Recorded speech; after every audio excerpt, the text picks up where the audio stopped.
Hello my lovely student, this is Mansi. Welcome back to the channel. So chapter का एक part जो हमारा reflection था वो हम कंप्लीट कर चुके हैं।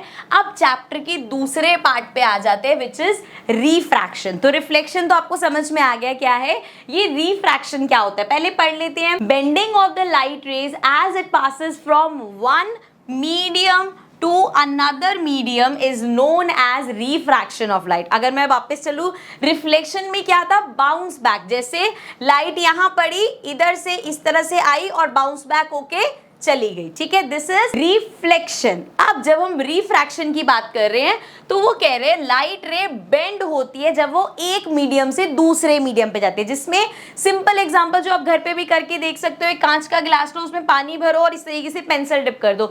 What you will see is कि जब आप उसको सामने से देखोगे ना, अब है तो पेंसिल सीधी, ऐसा तो नहीं है अंदर जाके टूट जाएगी, लेकिन वो अपीयर कैसे होगी, आधी इधर बाकी ऐसे थोड़ी सी हट के दिखेगी।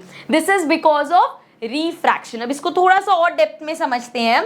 जैसे कि जब हमने रिफ्लेक्शन की बात करी तो हमने सिंपल रखा था, ये प्लेन है, यहाँ पे लाइट इंसिडेंट रे हमारी आई, लाइट रे आई एंड वो रिफ्लेक्ट बैक होके चली गई इस तरीके से। लेकिन जब हम रिफ्रैक्शन की बात करते हैं, क्योंकि वहां पे अब यहाँ पे मीडियम चेंज नहीं हुआ था, एयर है तो वो एयर ही रहा, लेकिन यहाँ पे अब हम कह रहे हैं अगर हमारे पास लेट्स सपोज ये एक ग्लास है, सो अभी जो लाइट आ रही है वो एयर से आ रही है आपकी, करेक्ट, एयर था यहाँ पे मीडियम एंड अब मीडियम चेंज हो गया, ग्लास हो गया हमारा, गैस से क्या हो गया, सॉलिड हो गया मीडियम। सो यहाँ पे क्या होगा, जो लाइट है वो बेंड हो जाती है, इस तरीके से बेंड होके जाएगी। अब यहाँ पे जब हम बेंडिंग की बात करते हैं, अगेन मान लो ये ग्लास ही है, लाइट रे हमारी इस तरीके से आई।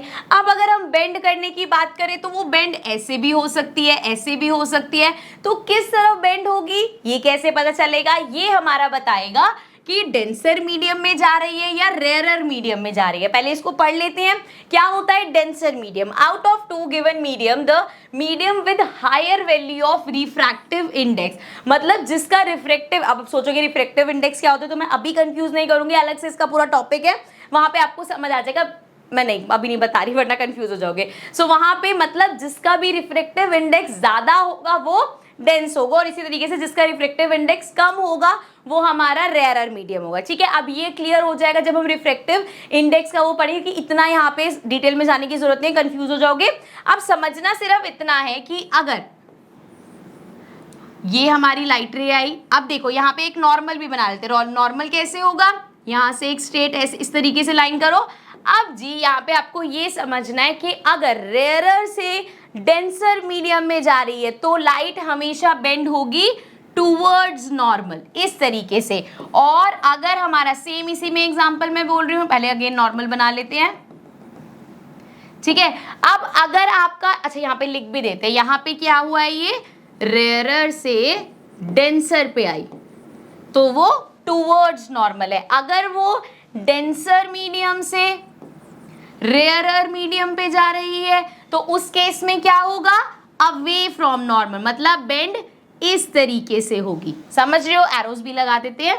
सो इसमें टूवर्ड्स नॉर्मल बेंड होगी, इसमें अवे फ्रॉम नॉर्मल बेंड होगी। सो इस तरीके से अब कितना बेंड होती है वो अगेन उसके रिफ्लेक्टिव इंडेक्स पे, सो उस टॉपिक पे हम आएंगे। लेकिन यहाँ पे आई होप आपको समझ में आ गया हो रिफ्रैक्शन क्या होता है, बेसिक समझ में आ गया डेफिनेशन से, एंड लाइट कैसे बेंड होगी, इस तरफ को जाएगी या लाइट उस तरफ को जाएगी वो समझ में आ गया होगा। ऑल्सो इसके अलावा, अच्छा इसको ऊपर कर लेते हैं, एक चीज और है। अब जैसे अगेन इमेजिन कर लो ये ग्लास है, अब जो लाइट रे आ रही है वो इस तरीके से आ रही है परपेंडिकुलर, तो जब वो परपेंडिकुलर होगी तो वो बेंड नहीं होगी, वो इसी तरीके से आगे निकल जाएगी, ठीक है। सो ये तीन चीजें आपको समझ में आ गई होंगी कि वो किस तरफ जाएगी, या तो इस तरफ बेंड होगी या उस तरफ बेंड होगी, या अगर परपेंडिकुलर आ रही है लाइट रे तो वो परपेंडिकुलर ही निकल जाएगी। ओके, नेक्स्ट हमारा टॉपिक होगा laws of refraction, but we are going to take this topic in the next video, so I'll see you all in the next video. Then take care and bye bye.